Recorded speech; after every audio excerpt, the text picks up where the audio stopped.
Bon alors, je me présente, moi c'est Rizot. Ça fait une dizaine d'années que je peins. Premier souvenir en fait, j'avais 12 ans.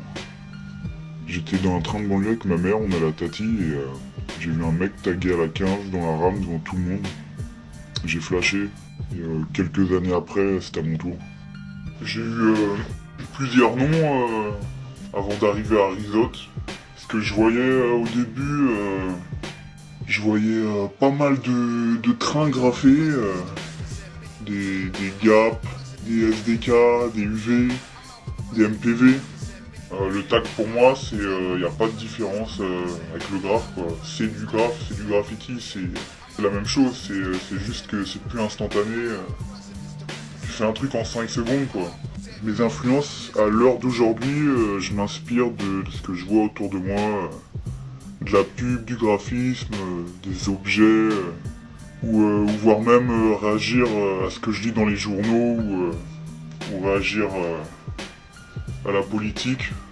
Ouais, c'est super divers. Bon, mes influences de base, moi je suis de l'école des GAP, des trucs un peu décalés, du graffiti classique. Des trucs chelous comme les autres Girtalies. Après moi je m'enferme pas dans un style particulier, j'aime bien varier. Ouais, si je faisais toujours la même chose, je m'ennuierais vraiment. Je pense qu'il faut savoir s'amuser avec le graffiti, faut aussi s'adapter au support, faut changer d'outil. En fait, il y a pas de règle.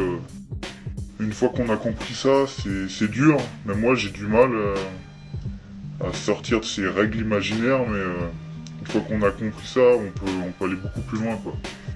Pour moi, le graffiti, en fait, le graffiti, c'est quoi? C'est peindre des murs. C'est une fois que tu vas dans la rue, que tu fasses... Après, il y a aussi... les gens, ils ont inventé un nom, le street art, mais c'est la même chose, c'est du graffiti, quoi. Que tu fasses un graphe, un tag, que tu balances de la peinture sur un mur, que tu fasses un pochoir ou un perso ou ce que tu veux, c'est du graffiti. Pour moi, c'est du graffiti. Après, c'est personnel, chacun son point de vue, je crois qu'il n'y a pas de vérité. Ouais, je trouve qu'aujourd'hui, c'est de plus en plus chaud de faire du graffiti par rapport à la répression. Ouais, le graffiti, il a évolué, mais la répression, elle a évolué avec. Le jeu de l'art, non, j'y joue pas vraiment. J'ai déjà participé à 2-3 trucs, genre vente aux enchères. Puis ça m'a... je sais pas. Il y a des mecs qui se plaignent des graffeurs qui sont devenus riches.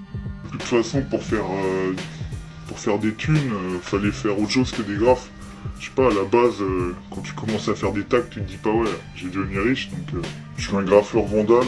J'assume ce terme qu'on nous donne, même si on sait très bien que vandaliser c'est détruire. Nous on détruit rien. C'est l'homme en général qui vandalise pour construire des murs, des villes ou même les objets du quotidien. Nous à la rigueur, s'il n'y avait pas tout ça, on n'existerait même pas. Les sables de Goethe, ça te permet d'acquérir la prod d'un gars dont tu kiffes son taf sans forcément avoir acheté une toile ou quoi. Je pense pas que mon travail soit dénaturé sur un t-shirt.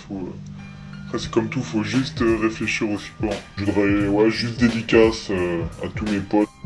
C'est avec qui j'ai commencé, c'est avec qui je continue et de toute façon ils se reconnaîtront. J'ai pas besoin de citer de nom. Voilà.